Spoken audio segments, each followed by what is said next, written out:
বিসমিল্লাহির রহমানির রহিম। নবী করিম সাল্লাল্লাহু আলাইহি ওয়াসাল্লাম এরশাদ ফরমাইয়াছেন, যে ব্যক্তি আযান শুনিয়া কোনো রকম ওজর ব্যতীত জামাতে হাজির হয় না, নিজের জায়গাতেই নামাজ পড়িয়া নেয়, তাহার নামাজ কবুল হয় না। নাউজুবিল্লাহ। সাহাবায়ে কেরাম রাদিয়াল্লাহু তাআলা আনহুম আরজ করিলেন, ওজর বলিতে কি বোঝায়? নবী করিম সাল্লাল্লাহু আলাইহি ওয়াসাল্লাম বললেন, অসুস্থতা বা ভয়ভীতি। ফায়দা: কবুল না হওয়ার অর্থ এই যে এই নামাজ পড়ার দ্বারা আল্লাহ তাআলার তরফ হইতে যে পুরস্কার ও সওয়াব পাওয়া যাইত তাহা পাওয়া যাইবে না, অবশ্য ফরজ আদায় হইয়া যাইবে। যে সমস্ত হাদিসে নামাজ না হওয়ার কথা বর্ণিত হইয়াছে সেই সকল হাদিসেরও ব্যাখ্যা ইহাই। কেননা এমন হওয়াকে কি হওয়া বলা যায় যাহাতে কোনো পুরস্কার বা সম্মান পাওয়া গেল না? ইহা আমাদের ইমাম আবু হানিফা রহমতুল্লাহি আলাইহির অভিমত।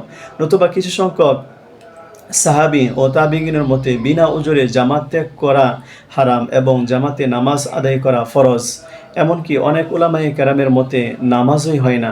হানাফি আলেমগণের মতে নামাজ যদিও হইয়া যাইবে, কিন্তু জামাত তরক করার কারণে অবশ্যই অপরাধী সাব্যস্ত হইবে। হযরত ইবনে আব্বাস রাদিয়াল্লাহু তাআলা আনহু হইতে বর্ণিত এক হাদিসে ইহা নকল করা হইয়াছে যে এই ব্যক্তি আল্লাহর নাফরমানি করিয়াছে এবং রাসূল সাল্লাল্লাহু আলাইহি ওয়াসাল্লামের নাফরমানি করিয়াছে। নাউজুবিল্লাহ।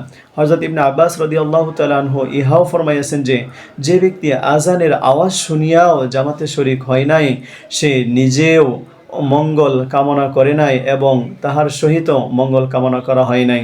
হযরত আবু হুরায়রা রাদিয়াল্লাহু তাআলা আনহু বলেন, যে ব্যক্তি আযান শুনিয়া জামাতে শরীক হইল না, তাহার কান গলিত সীসা দ্বারা বরিয়া দেওয়া উত্তম।